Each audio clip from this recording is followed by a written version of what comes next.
இப்போ நிறைய பேர் பார்த்தீங்கன்னா, கர்மாக்கள் வந்து பயம்ங்கிறது ஒரு நெகட்டிவ் வைப்ரேஷன் சொல்லிட்டோம். இது எதுக்காக வருது? ஒரு விஷயம் நடந்திருக்கும். நீங்களே பார்த்தீங்கன்னா, ஒரு பல லட்சங்கள் கடன் பெற்ற ஒரு நபர் இருப்பாரு. அவருக்கும் சில பயங்கள் இருந்தாலும், அந்த அளவுக்கு அத பயத்துக்காக எதுவும் அத ஃபேஸ் பண்ணுவாரு. ஆனா, ஒரு 50,000 1,00,000 கடன் தான் இருக்கும். இந்த கடன் ஆயிருச்சேன்னு சொல்லி, தன்னை வருத்திக்கிட்டு ஏதாவது ஹார்ட் பேஷண்ட் ஆயிருக்காங்க. இல்ல சூசைட் கூட பண்ணிக்கிறாங்க. நீங்க நெறைய நம்ம கேள்விப்பட்டிருப்போம். எதனால? அவங்க இங்க கர்மா ஸ்ட்ராங்கா இருக்கனால தான் அந்த பயத்த ஃபேஸ் பண்றாங்க. இவங்களுக்கு கர்மா வீக்கா இருக்கனால தான் அந்த பயத்துக்கூட உள்ள போயிர்றாங்க.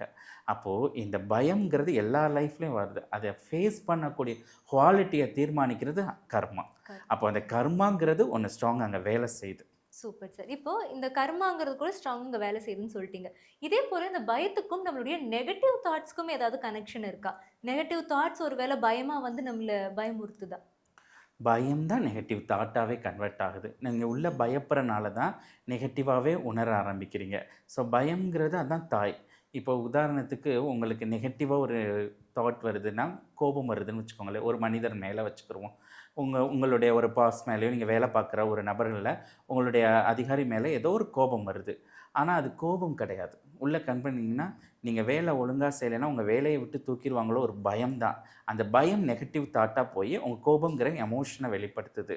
ஸோ சில பேர் மேல நம்ம பொறாம பண்ணுவோம். குறிப்பிட்ட நாள்ல நெறைய வளர்ச்சி அடைஞ்சிருப்பாங்க. இவ்வளோ நாள்ல வளர்ச்சி அடைஞ்சுட்டாங்கங்கிறது அந்த பொறாமை வெளிப்படும். அது பொறாமையான்னு பார்த்தீங்கன்னா, பயம். பயம். அவங்க நல்லா வளர்ந்துட்டாங்க, நம்ம நல்லா வளரல, நம்ம வாழ்க்கையில கீழ போறோமோங்கிற உங்கள பத்திய பயம், அது பொறாமைங்கிற ஒரு எனர்ஜிய சிருஷ்டி பண்ணுது. அப்போ உங்ககிட்ட இருக்கிற நெகட்டிவ் எனர்ஜி, தாட் எங்கேருந்து சிருஷ்டி ஆகுதுன்னா, பயம். அப்போ நீங்க எங்க சரி பண்ண வேண்டியிருக்குன்னா, அந்த பயத்த.